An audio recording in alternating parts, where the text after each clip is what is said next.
Te damos muchas gracias, Señor, por esta oportunidad que nos das una vez más de estar juntos, de compartir tu palabra. Señor, sigue abriendo nuestros ojos para descubrir el misterio que ha estado oculto a través de los siglos, el misterio de tu iglesia sembrada entre las naciones, tu iglesia Israel, y el llamado que le hiciste al apóstol Pablo y a todos los apóstoles de hacer discípulos en todas las naciones. Gracias por habernos incluido en tus planes. En el nombre de nuestro Salvador, Jesucristo, Yeshua. Amén. Amén. Bueno, pues vamos a continuar con nuestro estudio del día de hoy en la carta del apóstol Pablo a los Gálatas. Y nos quedamos la vez pasada en el fundamento del llamado del apóstol Pablo. En la sesión pasada estudiamos el tema de la identidad de la iglesia y algo que me preguntaron y que quiero iniciar respondiendo a esa pregunta. Me hicieron una muy buena pregunta sobre este tema del pacto de la ley, esto que dice aquí Romanos 4:15. A ver si se acuerdan que mencioné de que pues los pactos, las promesas, o sea, todo lo que Dios fundamenta para el perdón de los pecados y todo, o sea, todo el tema de la salvación y del perdón de los pecados a través de Jesucristo se basa en que se transgredió el pacto. O sea, Jesús viene a inaugurar el nuevo pacto, Jesús viene a inaugurar el Nuevo Testamento, Él viene a perdonar los pecados de su pueblo, etcétera.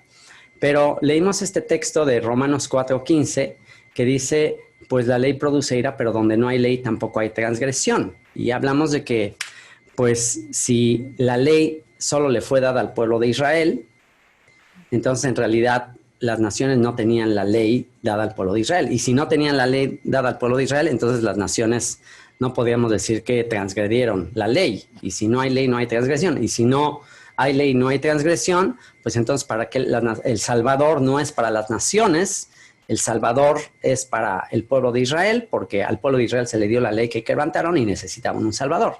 Entonces, bueno, eso fue lo que comenté en la sesión pasada y pues obviamente alguien hizo una pregunta muy lógica en ese sentido y es, si las naciones no transgredieron, entonces quiere decir que las naciones no son culpables, entonces las naciones no tienen culpa delante de Dios porque ellas no transgredieron. Muy, muy buena pregunta.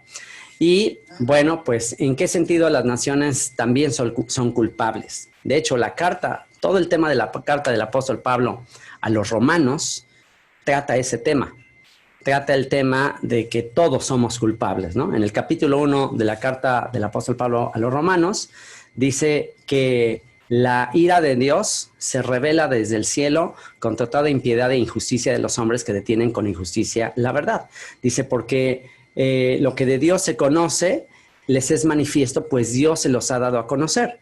Dice, porque las cosas invisibles de Dios, su eterno poder y deidad, se hacen claramente visibles por medio de las cosas hechas, de modo que no tienen excusa. O sea, como diciendo, Dios le reveló al mundo su creación. La creación, los cielos cuentan la gloria de Dios, el firmamento anuncia la obra de sus manos. Entonces, la revelación primaria de Dios, y que esa abarca todo el mundo, todas las naciones, es la revelación de la creación a través de la naturaleza. Por eso dicen no tienen excusa. O sea, a través de la naturaleza podemos darnos cuenta que existe un creador, ¿ok? Entonces, si existe un creador, si no estamos aquí por arte de magia y porque de repente aparecimos, o el Big Bang y evolución y la rana se convirtió en príncipe y todo ese cuento de que en millones de años nada más pues ya aparecimos y que es absurdo.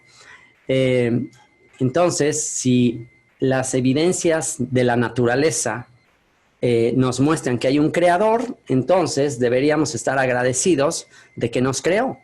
Deberíamos estar agradecidos de la existencia. Pero en Romanos 1 dice que que habiendo conocido a Dios, no le glorificaron como Dios, ni le dieron gracias, sino que se envanecieron en sus razonamientos y su necio corazón fue entenebrecido.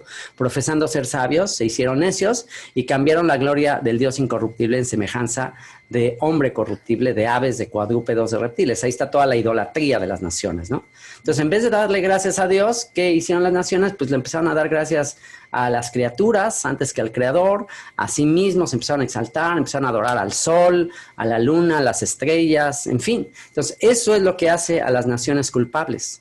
Las naciones son culpables por su ingratitud, por no haberle dado gloria a Dios, por no haberle dado gracias a Dios. Y entonces dice que por cuanto no aprobaron tener en cuenta a Dios y no quisieron darle gracias a Dios, Dios los entregó a una mente reprobada para hacer cosas que no convienen.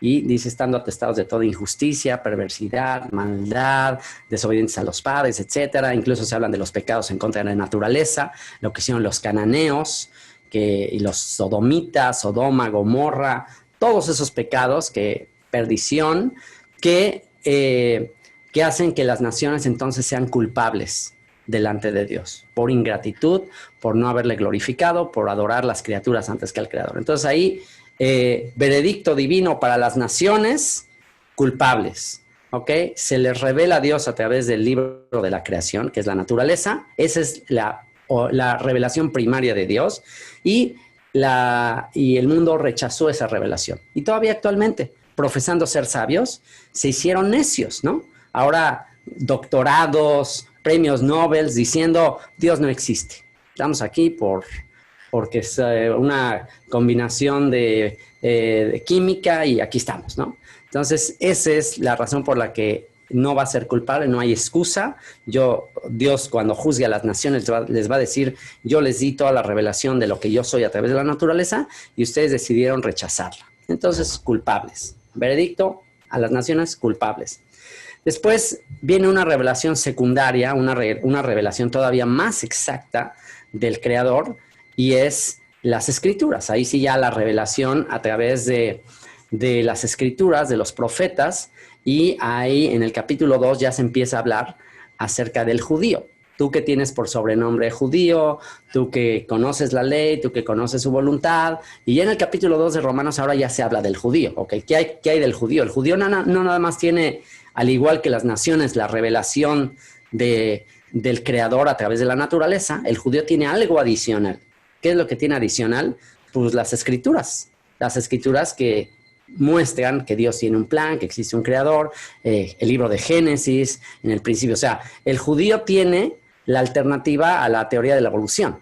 ¿Entiendes? O sea, las naciones que no conocen el Génesis, no conocen todo eso, lo rechazan, pues el judío tiene en la ley el conocimiento, tiene ahí todos los detalles de la revelación de Dios. El judío lo tiene. Y el judío, pues, se considera a sí mismo, bueno, pues yo tengo una revelación mayor que las naciones paganas, idólatras, ignorantes. Yo sí sé que hay un creador, yo sí sé que estamos aquí y conozco la genealogía de la humanidad. Yo conozco que hubo Adán, Eva, su descendencia. Y, o sea, eso es lo que tiene el judío. El judío tiene la historia de toda esa creación, a diferencia del que no recibió esa revelación. Y ¿qué dice el capítulo 2? Dice, bueno, tú que tienes el sobrenombre de judío, tú que te apoyas en Dios, tú que recibiste su instrucción, tú que sabes cómo vivir de acuerdo a su voluntad, dice, tú que enseñas a otro que no se debe hacer tal cosa y tú que le dices a los demás cómo se debe vivir, ¿tú obedeces o desobedeces? Y pues Pablo en ese capítulo 2 le da una arrastrada aquel que dice tener la ley y la revelación total de Dios y no la obedece. Entonces dice, por lo cual también tú que juzgas, eres todavía más culpable, porque tú no nada más tienes la creación y la revelación de Dios a través de la naturaleza, tú conoces su voluntad. Tú, instruido por la ley, sabes lo que es lo mejor y aún así la transgredes, no te la vas a acabar. El juicio va a ser todavía mayor, porque al que más se le da, más se le va a exigir, ¿no? Entonces, ahí está en el capítulo 1 el juicio a las naciones por ingratas, por no haberle dado gloria a Dios, por idólatras. En el capítulo 2, el juicio a Israel, porque fue igual que las naciones. A pesar de tener la revelación de Dios, también fue igual que las naciones, también cayó en idolatría. Y el capítulo 3 nos habla de ya de que todos están en la misma canasta. Ya, veredicto, todos son culpables. No hay justo ni un uno, no hay quien entienda, no hay quien busque a Dios, sepulcro abierto de su garganta, con su lengua engañan, no han conocido camino de paz, sus pies corren hacia el mal, o sea, hay desventura en todo lo que hacen y bueno, ahí ya en el capítulo 3 dice la paga del pecado, o sea, todos están destituidos de la gloria de Dios, no hay manera, todos están perdidos.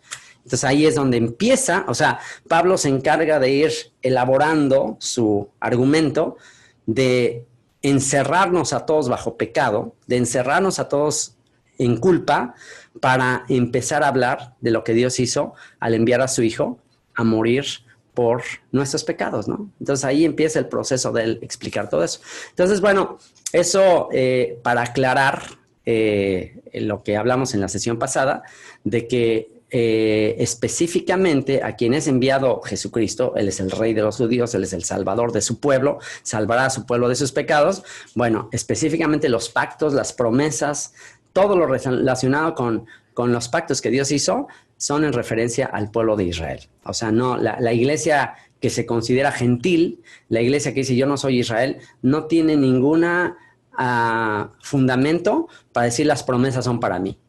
O sea, si tú dices, yo soy gentil, yo no tengo nada que ver con Israel, nada que ver, pues entonces la Biblia, pues ¿para qué estás diciendo las promesas de la Biblia? Entonces tú no tienes parte, porque alguien que es gentil es equivalente, ser gentil equivale a ser pagano. Ser gentil equivale a estar entre las naciones adorando ídolos. Abandonar eso, abandonar la idolatría, abandonar las costumbres de las naciones, las leyes de las naciones e injertarse, por eso nos tenemos que injertar al olivo, por eso nos tenemos que injertar a una nueva vid, a una vid cultivada, entonces ya nos hace parte de la nación. No puede ser que nos injertemos, porque por un lado, o sea, claramente se habla de que en la Carta de los Romanos de que fuimos injertados. Entonces, por un lado se conoce eso, fuimos injertados, pero luego dice, bueno, fuimos injertados, pero sigo siendo romano. No, si ya fuiste injertado en contra de naturaleza, pues entonces ya no eres romano. Ya eres parte de la nación, ya eres conciudadano de los santos, ¿no? Lo que leímos en Efesios. Entonces, bueno, pues eso era para aclarar el punto de que el pacto es solo con Israel. Si vamos a usar la Biblia, si vamos a decir que las promesas de la Biblia y todo eso, bueno, entonces no tengas ningún problema, o sea, eres bienvenido. Eres bienvenido, o sea, para alguien que va a escuchar, no, es que yo no soy yo, ¿y por qué no? O sea, aprovecha la ciudadanía. O sea, te van a regalar un pasaporte del país. No, yo no quiero un pasaporte. Oye, si ese pasaporte te da derecho a todo, ¿me entiendes? O sea, ese pasaporte te da derecho a todo, pero es una cuestión de, no, yo no quiero el pasaporte. ¿Pero por qué no vas a querer el pasaporte? Te hace, ok, ya por lo menos, esto le voy a decir a los que dicen, no, yo Israel, no. Ok, espérate. Está bien, por lo menos acepta el pasaporte, por lo menos acepta la ciudadanía, sigue aprendiendo, de algo te va a servir el pasaporte, ¿no? Es como, no, yo con mi ciudadanía guatemalteca o venezolana o lo que sea, yo no quiero otro pasaporte.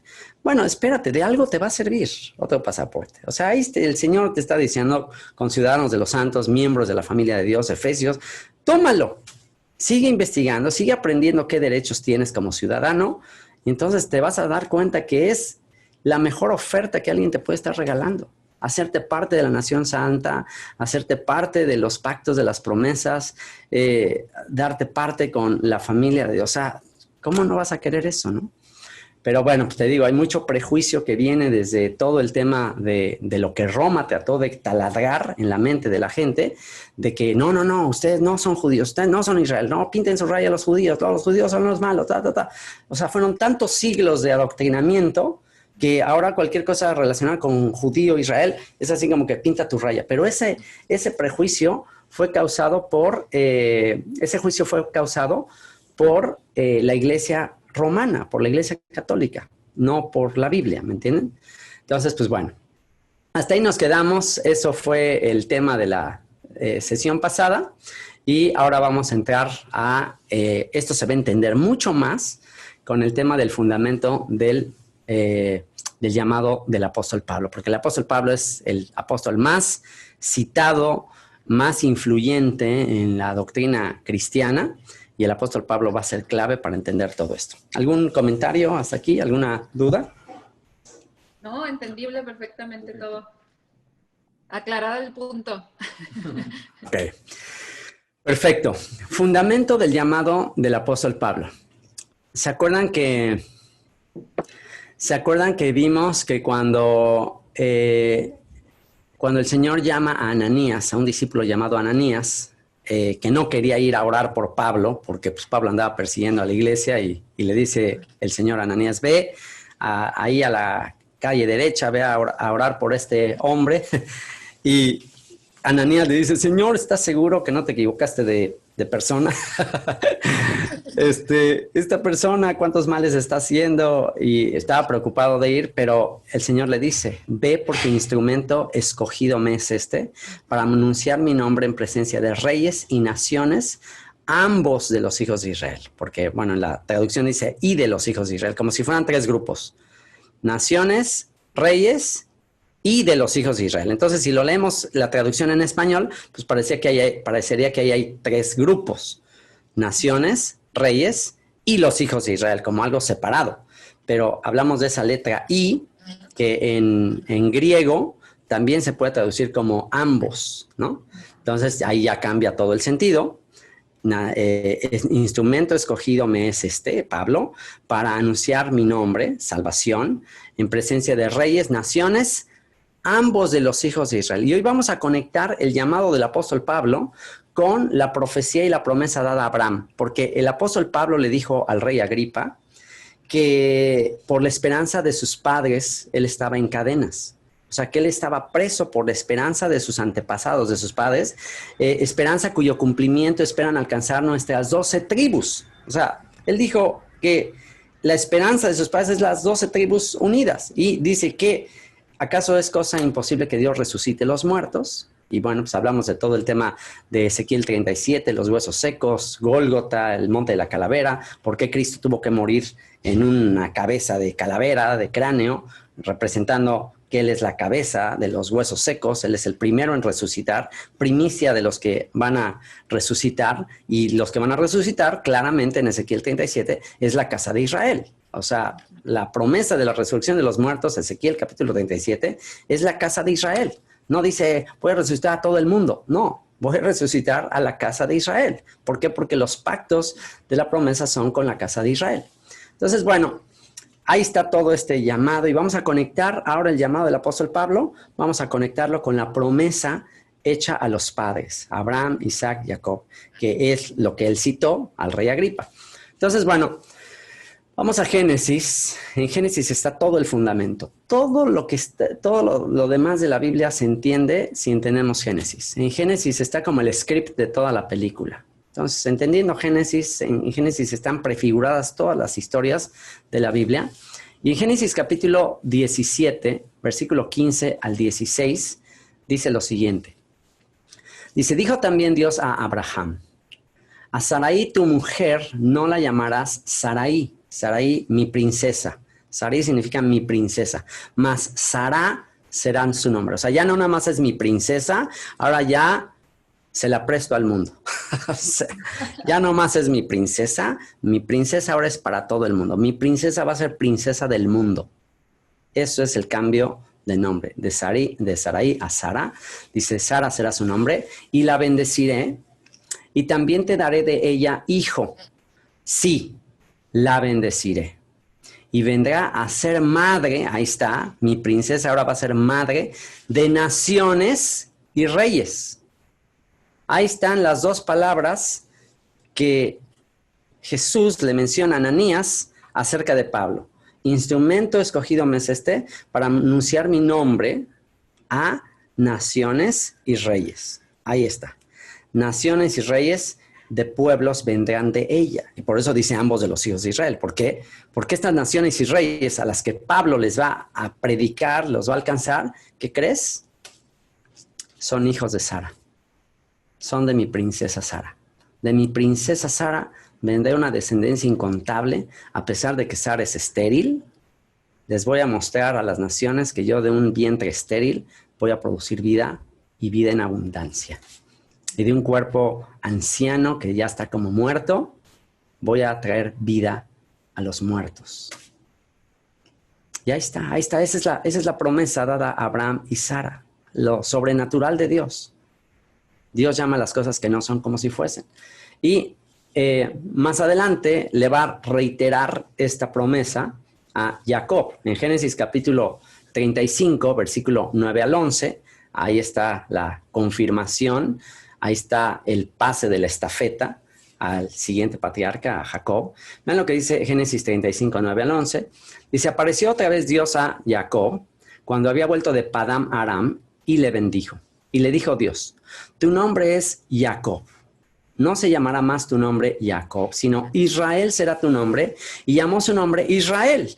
Israel, significado, el que vence con Dios, el que es gobernado por Dios. También significa Yashar El, tiene que ver con Yashar El.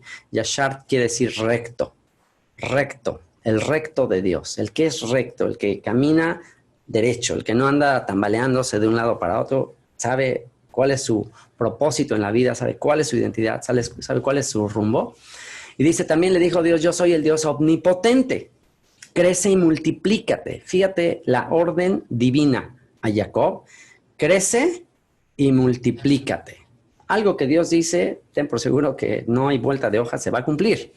Crece y multiplícate. Y aquí está la clave.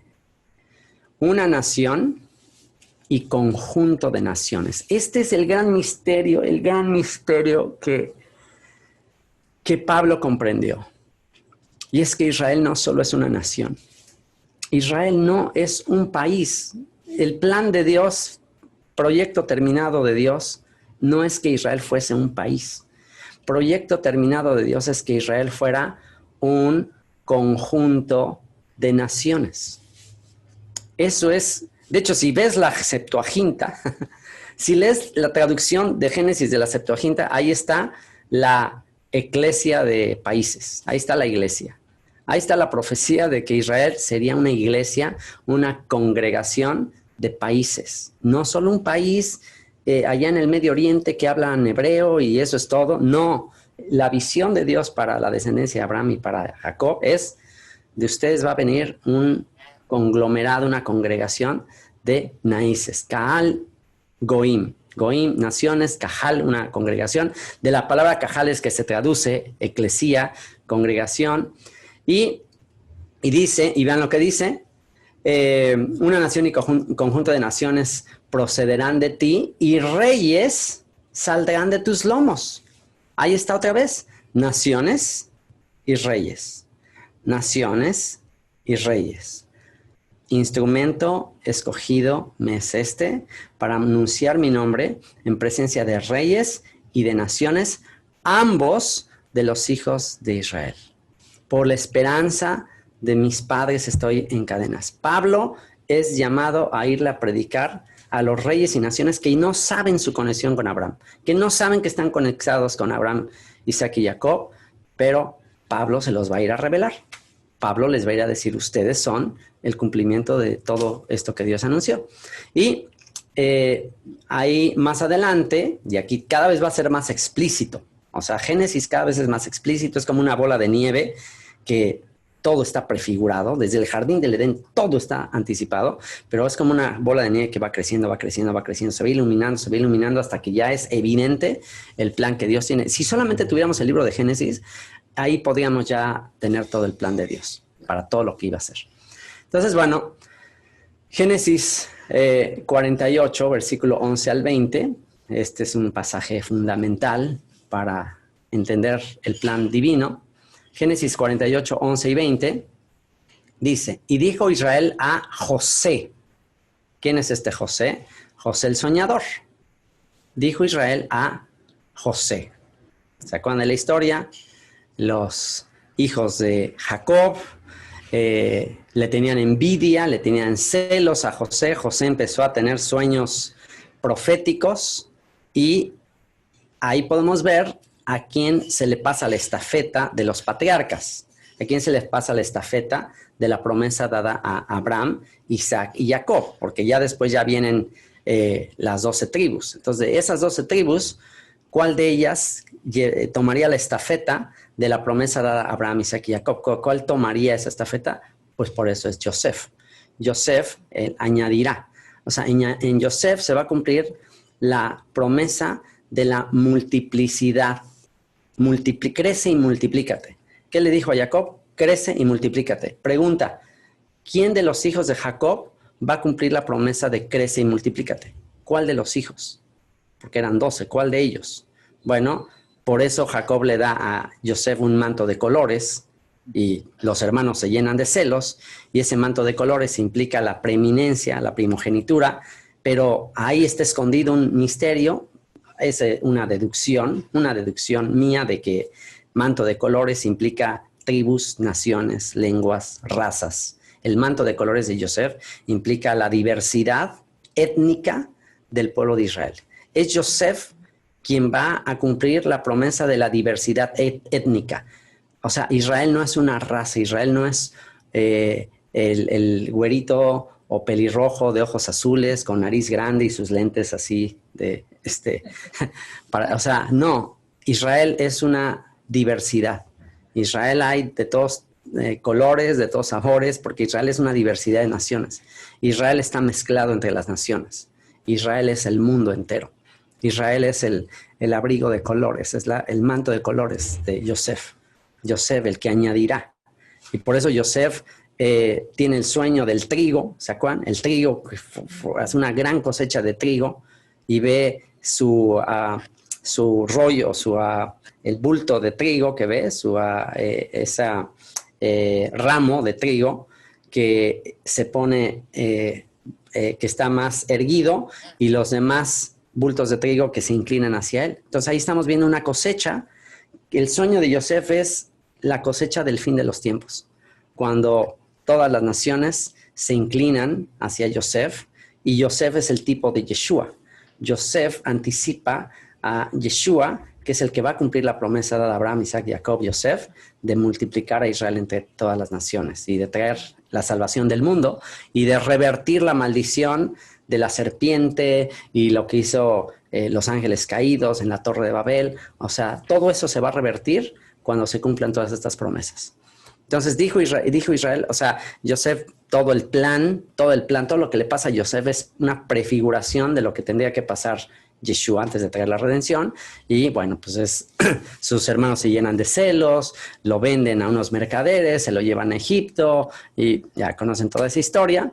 Al final, su papá, que pensó que ya no lo iba a volver a ver, vuelve a tener el encuentro con él, y no nada más ve a Yosef, sino ve a sus nietos que le nacieron en el exilio. Y esos nietos representan ¿qué? Los gentiles, los israelitas que viven entre los gentiles, y a pesar de vivir entre los gentiles, iban a aportar el nombre de Israel. Es decir, no iban a terminar asimilados, sino que iban a aportar el nombre de Israel.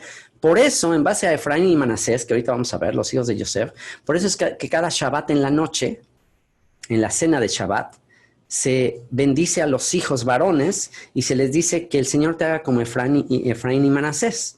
¿Qué estamos diciendo ahí? Que el Señor ¿por qué se mencionan a Efraín y Manasés en el Shabbat, en el viernes, en la noche, a la hora de orar por los hijos? ¿Por qué se menciona a Efraín y Manasés? Porque estamos diciéndole a nuestros hijos, ¿sabes qué? Aunque estés en el exilio, aunque estés entre las naciones, aunque estés en este mundo, que seas como Efraín y Manasés, que no pierdas tu identidad, que mantengas tu propósito, que mantengas tu misión como hijo de Israel, aún a pesar de estar en Egipto, a pesar de estar en Timbuktu, que tú mantengas tu identidad. Y cada viernes en la noche oramos eso por nuestros hijos. Entonces, bueno, aquí ya se va a encontrar el gran encuentro emotivo de Jacob con su hijo favorito, que lo privaron de él por muchos años. Y dice, y dijo Israel a Yosef, no pensaba yo ver tu rostro, y he aquí Dios me ha hecho ver también a tu descendencia. Y la palabra descendencia en hebreo es la palabra será, como si fuera con Z-E-R-A, obviamente no con estas letras, pero en hebreo implica una semilla, un esperma, etc. Entonces dice, no pensaba yo ver tu rostro, y he aquí Dios me ha hecho ver también a tu descendencia. Entonces Yosef lo sacó de entre sus rodillas. Yosef lo sacó de entre sus rodillas. Aquí hay un montón de simbolismos del Medio Oriente. Todo tenía simbolismos, todo lo que hacían era simbólico. ¿Por qué dice que Yosef los saca de entre sus rodillas? Pues quiere decir que los tenía los dos chavitos metidos entre sus muslos, entre sus piernas. ¿Por qué los tiene entre sus muslos, entre sus piernas? Pues como que representando que ellos son mi descendencia, estos son mis descendientes, esto surgió de mí. Y entonces los saca de sus rodillas, se inclina a tierra para adorar. Tratan de imaginarse esa escena impresionante. Y dice, por eso les digo, tú y yo vemos las semillas en una manzana. Pero tú y yo contamos las semillas en una manzana, Dios cuenta las manzanas en las semillas. Y aquí vemos a estos dos muchachitos, y ¡ay, qué lindo, qué emotivo momento! Un momento muy emotivo del abuelo con sus nietos, ya muy ancianito, ya ni puede ver bien. Y Dios está viendo ahí las manzanas en esas dos semillitas que van a surgir de entre las naciones, ¿no? O más bien las uvas, las uvas que van a salir de este fruto. O más bien, todavía mejor, porque el texto lo dice, los peces. Dios ve los peces. Y por eso los peces son un símbolo también de esto, porque los peces, ¿vieron la película de Nemo? Próximamente en esta serie tendré la escenografía perfecta para esta serie de Descubre el Evangelio, que es con unos Nemos. ¿Se acuerdan que tenía una pecera acá atrás? Bueno, la estamos rehabilitando porque voy a tener ahí unos Nemos. Vean la película de Nemo si no la han visto, porque la película de Nemo es la película de la Biblia. Los pececitos que se multiplican y uno que anda por ahí, que es el que se pierde y se va muy lejos, y el papá va buscándolo. Esa es la historia de la Biblia. Y vamos a ver ahorita por qué. Entonces Yosef los sacó de entre sus rodillas y se inclinó a tierra, y los tomó Yosef a ambos, Efraín a su derecha, a la izquierda de Israel, y Manasés a su izquierda, a la derecha de Israel, y los acercó a él. Entonces Israel extendió su mano derecha y la puso sobre la cabeza de Efraín, que era el menor. Y bueno, ¿qué significan estos dos nombres? Todo tiene significado. Cada ceremonia que está haciendo, cada cosa que están haciendo tiene significado. Los nombres tienen significado. Efraín significa fructífero, que produce doble fruto, fructífero. De hecho, viene de la palabra efer, que tiene que ver con el polvo, será como el polvo de la tierra, como la arena en multitud. Y Manasés, Menashe, que significa Dios me hizo olvidar. Porque cuando nació Manasés dijo, Yosef, bueno, ya me olvidé de todo lo que me hicieron mis hermanos y todo. Y después nace Efraín, que significa fructífero, ¿no? Entonces dice, Israel extendió su mano derecha y la puso sobre la cabeza de Efraín, que era el menor, y su mano izquierda sobre la cabeza de Manasés, colocando así sus manos adrede, aunque Manasés era el primogénito. Y aquí tenemos la escena, una imagen dice más que 1000 palabras. Traten de transportarse en su imaginación a esa escena, a ese momento, donde Yosef está con sus hijos, los saca de sus rodillas, se los pasa al abuelo, y en ese momento el abuelo, ¿qué hace? Al poner sus manos y decir, mi nombre está sobre ellos. Israel está sobre ellos. Recuerden una cosa, los apellidos no existían. O sea, no existían los apellidos en aquella época. Los apellidos, de hecho, no tienen que ver. Los apellidos son algo que que el judío no ha utilizado. Son los apellidos, es un invento de origen gentil que tiene que ver con control de los gobiernos para detectar de dónde es cada quien y bueno. Pero en un principio tenías tu nombre y tu apellido era hijo de fulanito de tal. Eso era para identificarte, porque pues había varios con el mismo nombre, o sea, tú desciendes de tal persona. Entonces, al Jacob poner sus manos en ellos, los está reconociendo. Lo está reconociendo porque pues vivió separado de ellos y pues en ese momento él los está reconociendo como, estos son hijos míos también. Estos descienden de mí. Entonces mi nombre, Israel, ahora está sobre ellos. Ahora ellos son Israel. Y vean lo que dice ahí, está cruzando las manos y por eso el logo de Descubre la Biblia y el logo de Descubre el Evangelio, por eso es el pez. Y no es que nosotros lo inventamos, era el símbolo que usaban los apóstoles.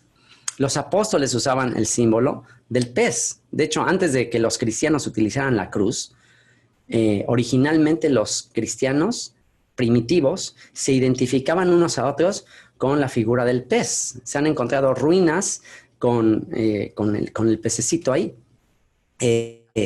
azulejos con el pececito, y uno de los hallazgos también recientes, dice yo toda una serie acerca de esto, los orígenes del cristianismo, sobre el símbolo que ahora se conoce como el símbolo mesiánico. Si ustedes buscan en Google símbolo mesiánico, van a encontrar este símbolo, que es el pececito formando con la cola uno de los triángulos de la estrella de David, y la menorá formando con la base el otro triángulo de la torre de David, y bueno, pues la menorá relacionada con el templo en Jerusalén. Entonces, templo en Jerusalén, la capital del reino de David, la dinastía de David, la promesa dada a David de que va a gobernar, de que va a ser el rey de Israel, y Israel, si Israel va a ser la cabeza de las naciones.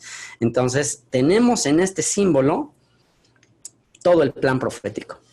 El plan profético, los peces, las naciones, pero los peces no son simples naciones. Los peces son Efraín y Manasés, que se conectan a la dinastía de David, que levantan el tabernáculo de David, caído de David, y que se convierten en la luz del mundo, que llevan la revelación divina al resto de las naciones, que solamente tienen la revelación de la creación, solo tienen la revelación de la naturaleza. Pero es estos descendientes de Israel entre las naciones que adicionalmente a la revelación de la creación le van a dar a las naciones la revelación de los profetas. Ya el plan mucho más específico, el script de la película.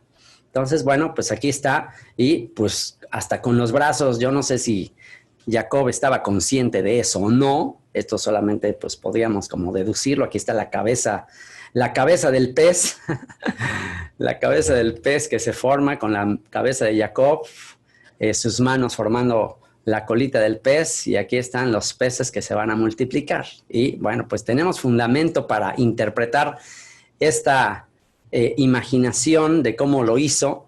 Tenemos fundamento escritural para fundamentar esto del pececito y la estrella de David y todo esto. Tenemos fundamento. Bueno, vean lo que dice en el versículo 15 en adelante. Estamos leyendo Génesis 48 y versículo 15 en adelante. Dice, y bendijo a Yosef diciendo, aquí viene la bendición del patriarca de Jacob. Y bendijo a Yosef diciendo, el Dios en cuya presencia anduvieron mis padres, Abraham e Isaac, el Dios que me mantiene desde que yo soy hasta este día. Y aquí está impresionante la revelación de Yeshua. Dice, y el ángel que me liberta de todo mal, el malaj que me liberta de todo mal. ¿Quién es el que cuidó a Jacob? ¿Quién es el que estuvo cuidando a Jacob? ¿Quién es el que se le apareció en Betel, en la escalera? ¿Quién es? El ángel. ¿Y quién es ese ángel? Ya Malaquías nos revela, no se pierdan la pieza 39 del rompecabezas de la Biblia. El ángel, Malaquías revela que el ángel vendrá precedido por el mensajero. Y en el Nuevo Testamento ya se nos revela que el mensajero es Juan el Bautista. O sea que Juan el Bautista viene a preparar el camino para que se manifieste el ángel del Señor. El ángel que ha estado protegiendo a Abraham, Isaac, Jacob, el ángel que fue a visitar a Abraham para decirle que Sara iba a ser madre, la manifestación visible del Eterno, que es invisible, que nadie puede ver, a quien Abraham dice que se postró ante él y lo reconoció como Yud-Hei Vav-Hei, como el Eterno, como el Creador, y se le apareció a Abraham, que Yeshua dijo, Abraham vio mi día, y lo iban a apedrear a Yeshua. Dijo, todavía no tienes ni 50 años, y dices que Abraham te vio. ¿A qué se estaba refiriendo? Pues yo soy el que me le manifesté a Abraham. Yo soy el que estuve cuidando a Jacob. Yo soy el que saqué el pueblo de Israel de Egipto. El ángel del Señor es el mensajero del Señor, el Hijo de Dios. Dice, el ángel que me liberta de todo mal, bendiga a estos jóvenes. Yeshua viene a bendecir, a dar su vida por la descendencia de estos jóvenes. Dice, y se ha perpetuado en ellos mi nombre. Ahí está la adopción. Ahí está, son mis legítimos herederos. Las promesas que recibí son para ellos. Y el nombre de mis padres, Abraham e Isaac. Y multiplíquense. Y aquí está esta palabra que, pues tristemente al ver una traducción, pues nos pasa de noche. Nos pasa de noche. pero al verla, esa palabra, y cuando tú estás leyendo el texto en hebreo, pues, o sea, te están saltando, te están haciendo cortocircuito el cerebro. Cuando tú estás leyendo estos textos en hebreo, dices, qué impresionante. O sea, se te van conectando todos los pasajes de la Biblia, todas las historias se te van conectando y dices, qué impresionante. Ve, les voy a enseñar este texto en hebreo. Les comparto mi aplicación de la Biblia. Ok, ahí está. Ahí está mi aplicación de la Biblia. Ya están viendo ahí mi aplicación de la Biblia, ¿correcto? Bueno, dice, ok, aquí estamos leyendo el texto. Dice, el ángel que me liberta de todo mal, bendiga a estos jóvenes y sea perpetuado en ellos mi nombre y el nombre de mis padres, Abraham e Isaac. Y aquí está la palabra, multiplíquense. Esta es la palabra. Si yo le doy clic aquí en esta aplicación, tengo la manera de darle clic y me aparece ya la palabra que se utiliza, o por lo menos la raíz de la palabra que se utiliza, porque si leemos el texto en hebreo, aquí está el texto en hebreo. Aquí está la palabra Abraham, lo dice, aquí está la palabra Isaac, y aquí está la palabra, ahí está, esa palabra que se traduce como multiplíquense. Es la palabra Yedagú. Ve Yedagú. Y Yedagú. ¿Qué significa Yedagú? Bueno, es un verbo en plural y está conjugado en plural, pero aquí están las dos letras que se encuentran dentro de esta palabra. Es la letra Dalet y la letra Gimel. ¿Qué significa la letra Dalet y la letra Gimel en hebreo juntas? Aquí lo tenemos. Aquí está la palabra del diccionario Strong's, número H1711, palabra Dagá. Y dice, vea lo que dice, raíz primaria, mover rápidamente, usado solamente como denominación. Y bueno, si aquí nos vamos a esta palabra que sería, aquí está. Mira, le di clic ahí para irnos a la raíz de la palabra. Dag. Y ahí está. De ahí viene la palabra Dagon. ¿Se acuerdan de Dagon, el dios de los filisteos que tenía forma de un gran pez? ¿Se acuerdan? Bueno, ahí está. Dag, pez. Prolífico. Dag es pez. Entonces, ahí, cuando tú lo lees así, pues entonces empieza a conectar todo. Empieza a decir, wow, ahora entiendo por qué Yeshua eligió discípulos que eran pescadores. Ahora entiendo por qué Yeshua le dice a Pedro, desde ahora serás pescador de hombres. ¿A quién iba a ir a pescar Pedro? Pues a toda esta descendencia que están entre las naciones. Vayan a las naciones, hagan discípulos, enseñando todo lo que yo les enseñé, y aquí que yo estoy con vosotros todos los días hasta el fin del mundo. Así que ahí está, multiplíquense, Yedagú, sean prolíficos, porque los peces, pues, o sea, toda la creación, y esto ya es algo para explotar el cerebro, toda la creación, los cielos cuentan la gloria, toda la creación también es para ilustrarnos. Por eso Yeshua utilizaba muchas cosas de la agricultura y todo tiene que ver con el plan profético de Dios. O sea, ¿te imaginas que Dios hace el script de la película y que toda la escenografía, que es el universo, los cielos, la tierra, el mar, los peces, todo, es para ilustrar su plan de redención? O sea, ¿te imaginas qué alucine de mente prodigiosa de hacer todo eso? Es impresionante, ¿no? No hay manera de ocultarlo. Y bueno, volvemos aquí al PDF. Me regreso ahí. Ok. Entonces, Jacob está orando por Yosef. Le está diciendo, y fíjense, ahí está, ahora sí ya combinando los nombres. Yosef, Efraín y Manasés. Yosef y Efraín es el elegido. Ahorita vamos a ver por qué. Yosef añadirá. Efraín, fruto. Yosef añadirá fruto a través de Efraín. Y entonces dice, el ángel que me liberta de todo mal, bendiga a estos jóvenes y sea perpetuado en ellos mi nombre y el nombre de mis padres Abraham e Isaac, y multiplíquense en gran manera en medio de la tierra, o háganse como peces en gran manera en medio de la tierra. Pero viendo Yosef que su padre ponía la mano derecha sobre la cabeza de Efraín, le causó esto disgusto y asió la mano de su padre para cambiarla a la cabeza de Efraín, a la cabeza de Manasés. ¿Ok? Pues dijo, bueno, mi papá ya no ve muy bien, lo voy aquí a corregir para ponerle la mano correcta en el primogénito. Pero una vez más, Dios es soberano y no depende del que quiere, ni del que corre, ni del orden de nacimiento. Dios soberanamente elige a quien Él quiere. Y dijo Yosef a su padre, no así, padre mío, porque este es el primogénito, pon tu mano derecha sobre su cabeza. Mas su padre no quiso y dijo, lo sé, hijo mío, lo sé.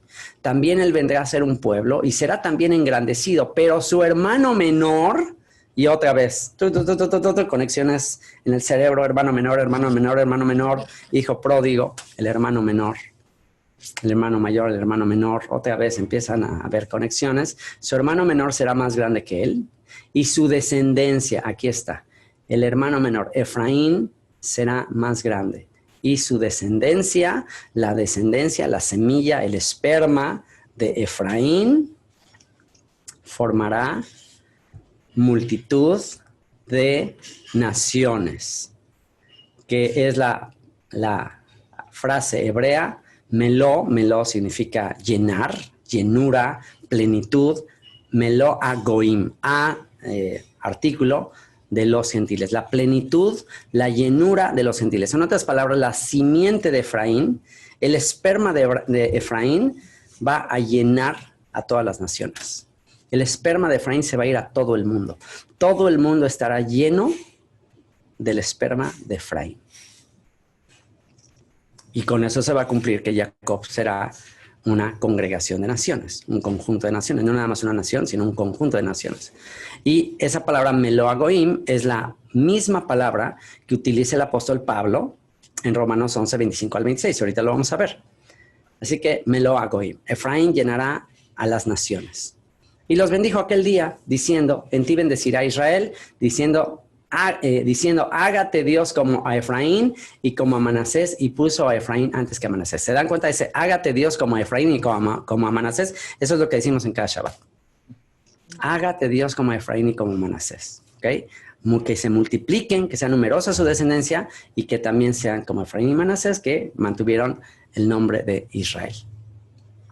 Y ahora ya con esta conexión, con este entendimiento, con este fundamento, por eso es tan grave, tan triste, solo leer a partir del Nuevo Testamento o solo conocer el Nuevo Testamento y no conocer todos estos detalles del Antiguo Testamento, porque es como llegar a una película después del intermedio o mucho después del intermedio. Ya llegas a la película ya casi al final, ya no entendiste nada. Ya no entendiste nada si no conoces el Antiguo Testamento, las profecías, o sea, lees el Nuevo Testamento y ¿qué extraes de eso? Pues principios éticos, no está mal, principios morales, motivación, cosas bonitas, cosas lindas. Cristo murió por mis pecados, está bien, muy bien, pero no entiendes toda la profundidad de lo que significa murió por mis pecados, o sea, no entiendes toda no has visto toda la película, todo el script, ¿no? Entonces vean lo que dice Romanos 11:25 y esa es la ventaja de que entonces ahora sí, una vez que lees al apóstol Pablo, conociendo todos estos antecedentes, pues ya te das cuenta que todo lo que escribe Pablo, pues para alguien que conoce todo lo que está antes, pues ya te hace conexiones y dices, wow, o sea, tiene fundamento todo lo que enseñó el apóstol Pablo. O sea, el apóstol Pablo no está inventando una nueva religión, no está inventando que ahora los gentiles son el nuevo Israel, o sea, no. O sea, el apóstol Pablo simplemente viene a confirmar lo que ya desde Génesis, desde Moisés, pasando por todos los profetas, está escrito. Y Romanos 11:25-26, escribiéndole a los romanos, fíjense qué interesante, ¿qué quiere decir? Que Pablo sabe que la simiente de Efraín ahora está en el mundo romano, porque procede del imperio que en aquel momento conglomeraba las naciones, o sea, el imperio que tenía el control de las naciones era Roma, pero pues la profecía, la promesa es que no es que Roma controlaría el mundo, sino la promesa es que la descendencia de Abraham, Isaac y Jacob serían los reyes del mundo, ¿no? Entonces, bueno, Romanos 11:25-26 dice la restauración de Israel, es el título que tiene la mayoría de las Biblias, y dice, porque no quiero, hermanos, fíjate lo que le está diciendo Pablo a los romanos, porque no quiero, hermanos, que ignoréis este misterio, para que no seáis arrogantes en cuanto a vosotros mismos. Pablo no quiere que los romanos, y tenemos que ser muy humildes, todos los que escuchemos esto en Latinoamérica y en España, tenemos que ser muy humildes para reconocer que esto es para nosotros. Esto es para los que nos venimos de un contexto romano. La carta del apóstol Pablo a los romanos nos aplica. ¿Ok? Si vamos a aplicarnos la carta a los romanos, apliquémosla y entendamos que venimos de un contexto romano. Fuimos formados en la interpretación de la historia de Roma. ¿Ok? La historia la escriben los vencedores. Entonces, ¿ok? Recibimos toda la formación romana, aunque seamos protestantes, evangelio, no importa, pero la iglesia protestante también trae todavía influencia de Roma. Entonces, Pablo le escribe a los romanos, hace 2000 años casi, le escribe, no quiero que ignoren este misterio, romanos, para que no seáis arrogantes en cuanto a vosotros mismos. Para que no sean arrogantes, no se les vaya a ocurrir pensar que ahora ustedes son los protagonistas. No se les vaya a ocurrir pensar que ahora ustedes son los que tienen el sartén por el mango, que ahora ustedes son el pueblo elegido. No se les vaya a ocurrir pensar que ahora ustedes son. No. Dice que ha acontecido a Israel. De eso trata todo Romanos 9, 10 y 11. Ya desde el 8 empieza a fabricar todo el argumento, el apóstol Pablo, de la predestinación, de que no depende del que quiere ni del que corre, y que Dios predestinó y Dios eligió a quien él se le dio la gana, y fue a la descendencia de Abraham, no a las naciones, a la descendencia de Abraham, porque los pasajes que utiliza el apóstol Pablo en Romanos 8, hablando de los hijos de Dios y todo, están relacionados con Israel. O sea que no puede venir ahora los romanos o mexicanos o quien sea, decía ahora yo soy este. No, tú no eres ese, es Israel. Pablo está refiriéndose a Israel, porque utiliza somos ovejas de matadero, somos como ovejas entre las naciones, está hablando de Israel. Cita textos dedicados a Israel. Y entonces aquí les dice, no quiero que ignoren este misterio para que no seáis arrogantes en cuanto a vosotros mismos, que ha acontecido a Israel endurecimiento en parte, y con esto derribamos la mentira romana de que los judíos rechazaron a Jesús. No es cierto. Los judíos no rechazaron a Jesús. Si los judíos hubieran rechazado a Jesús, no tendríamos Nuevo Testamento. Así de sencillo. Si los judíos hubieran rechazado a Jesús, pues, o sea, no habíamos recibido el Evangelio, porque ¿quiénes fueron los primeros que empezaron a predicar de Cristo? Sus discípulos, y que eran sus discípulos judíos. Entonces, es absurdo eso. Entonces, es endurecimiento en parte. ¿Quiénes fueron endurecidos? Los líderes de la nación. Los gobernantes de la nación fueron endurecidos. ¿Por qué? ¿Para qué? ¿Hasta cuándo? Vean lo que dice aquí. Hasta que haya entrado la plenitud de los gentiles. Ahí está la frase. Melo agoim. Ahí está la frase que se utiliza en Génesis. O sea que, ¿cuándo es que los líderes de la nación, y aquí está una profecía impresionante, ¿cuándo es que los líderes de la nación, los mismos que rechazaron a Jesús, los líderes, los gobernantes de la nación rechazaron a Jesús, pero con eso, o sea, cumplieron profecías? Lo mismo que los hermanos de Yosef que lo rechazaron. Los hermanos de Yosef lo rechazan, lo venden a los gentiles, y resulta que todo era parte de un plan para que Yosef se hiciera rey de los gentiles. Entonces, los líderes de la nación, los hermanos de Yeshua, lo rechazan. ¿Para qué? Para que entonces Yeshua, Jesús, se vaya a ser el rey de las naciones. Es rechazado por los judíos, rechazado por los gobernantes de Judá, y ahora es el rey del mundo. Porque ahora, pues en la mayor parte del mundo occidental, se le reconoce como el rey. Entonces, se está repitiendo la historia de José, pero ¿hasta cuándo los líderes de la nación lo van a reconocer, lo van a identificar? ¿Hasta cuándo? Hasta que haya entrado la plenitud de los gentiles. Hasta que haya entrado la plenitud de los gentiles. Entonces, el hecho de que ahora empiecen a venir gentiles, gente de entre las naciones, que digan, wow, somos parte de Israel. Ay, queremos guardar el día de reposo, queremos guardar la Torá, ¿Sabes qué está produciendo? El hasta que se esté terminando. ¿Ok? Que el endurecimiento de Israel va a terminar. O sea, los líderes de la nación que lo rechazaron van a empezar a abrir sus ojos, van a dejar de estar endurecidos, cuando vean que el mundo entero, que la plenitud de las naciones empiezan a querer venir a los mandamientos y que quieren venir con Israel y quieren acercarse a Israel. En ese momento, el endurecimiento en parte se acabará. Dice, hasta que haya entrado la plenitud de los gentiles. ¿Y quién es la plenitud de los gentiles? Los descendientes de Efraín. La plenitud de los gentiles a los que Pablo se está refiriendo aquí es los descendientes de Efraín. O sea, los descendientes de Efraín tienen que regresar para que entonces el endurecimiento en parte de Israel se acabe. Y luego, cuando esto suceda, ¿qué dice? Luego todo Israel será salvo.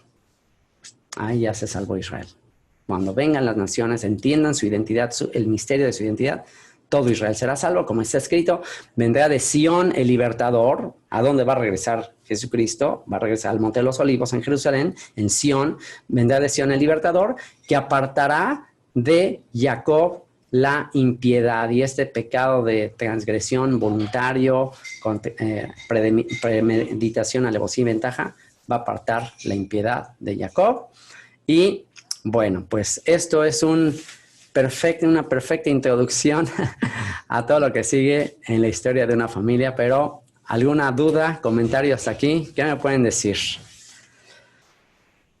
Oh, súper bien. Estamos emocionados por esa introducción para la historia de una familia, porque le comentaba a Abel que yo creo que puedo repetirla 30 veces ese estudio de la historia de una familia, y cuando nos dijiste que lo ibas a dar, me emocionó mucho porque yo creo que es la base para poder entender la mayoría también de todos estos estudios, ¿no?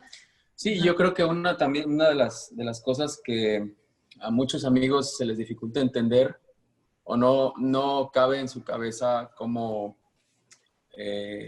decimos nosotros, es que somos Israel, somos parte de Israel. Y para eso tienen que conocer la historia, o sea, desconocen la historia.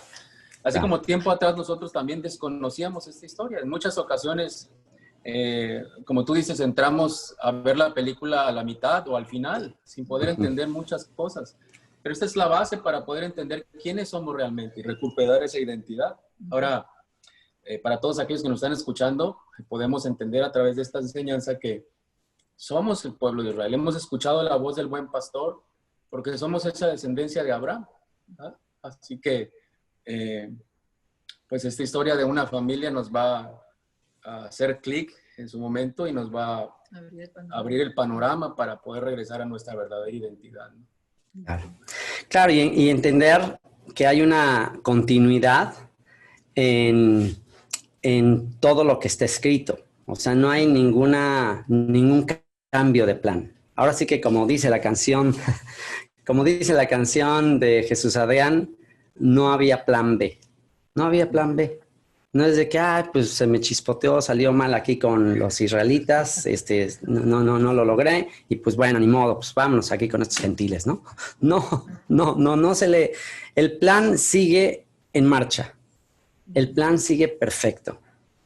El ángel del Señor, Dios ha estado bendiciendo a su pueblo y no hay manera de que no se cumplan todas las promesas dadas a nuestros padres. Y le estamos viendo y a nosotros nos tocó ser la generación que le está tocando ver esto. O sea, ustedes se imaginan hablar de estas cosas en tiempos del medievo, de la Edad Media, en que la iglesia tenía todo el control y que no permitía que nadie conociera la escritura y todo. O sea, estamos en la era de la información, en la era de que este mensaje se está dando a conocer, y estamos en tiempos de la restauración, en tiempos de volver todo al original y darnos cuenta que el plan no se ha interrumpido, el plan continúa y estamos a punto de ver el desenlace de la historia.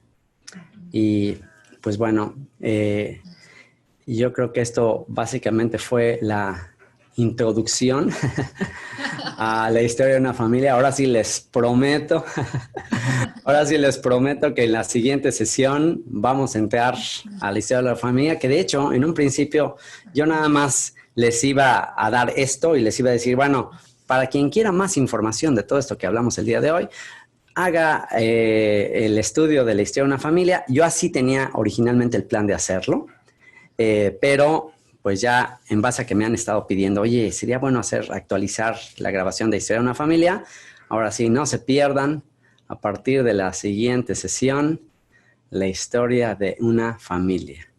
En la próxima sesión, ahora sí, utilizaremos las imágenes. Una imagen dice más que 1000 palabras, ¿sí? Ahora sí, inviten a todo mundo, inviten a todos aquellos que les han estado compartiendo, a los peces, a los pececitos, a los peces medianitos, a los tiburones, a las ballenas. Inviten a todo mundo para repasar esta historia, pero como niños. Tenemos que volver a ser niños y como niños vamos a utilizar todos estos dibujitos, estas imágenes. Les voy a platicar cómo surgió la idea de hacer estos dibujitos. Les voy a platicar algunos detalles que algunos no conocen y vamos a entrar a esta historia que para quien ha conocido el video que hice hace algunos años y todo, gente en el ámbito de liderazgo, pastores, esta enseñanza que tuvimos a través de los dibujitos es las que más le ha abierto los ojos a mucha gente sobre su identidad. Así que pues ayúdenme a orar durante esta semana para que la siguiente semana pues entremos ahora sí de lleno a esto, ¿sale? Pues vamos a orar, ¿qué les parece? Oremos y nos despedimos con la canción del Padre que siempre soñé, que va a ser más entendida que nunca, una vez que hayamos entendido la historia de una familia. Vamos a orar. Vivian, ¿puedes orar y Abel cantar una vez más, por favor? Claro que sí.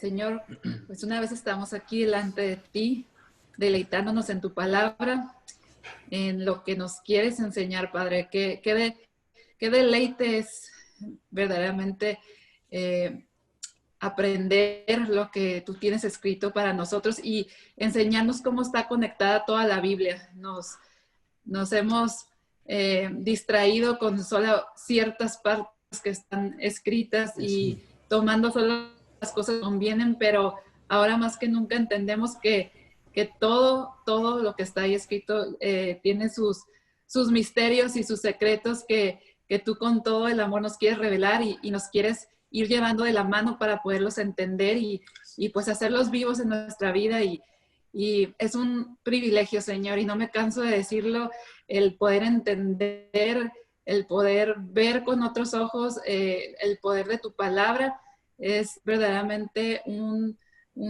regocijo, es lo mejor que nos pudo haber pasado en la vida. Gracias por esta enseñanza, gracias por usar a Toño para llevarnos de la mano a escudriñar, Señor, tu palabra. Es una bendición y un privilegio. Gracias, Señor. Bendito seas. Amén. Amén. Amén.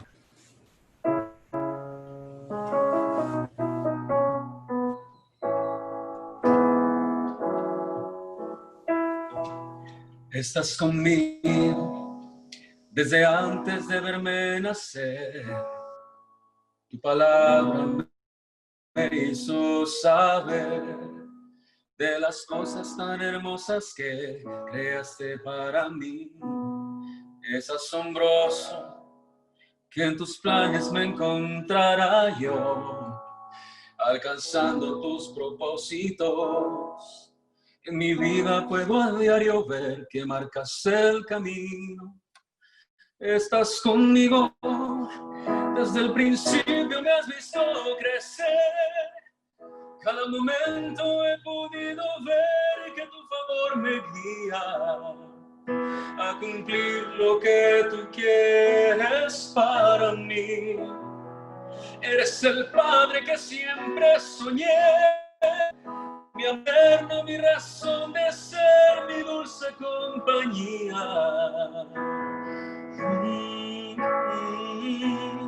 Estás conmigo, eres el Padre que siempre soñé, mi amor eterno, mi razón de ser, mi dulce compañía. En cada uno de mis días, eres el Padre que siempre soñé.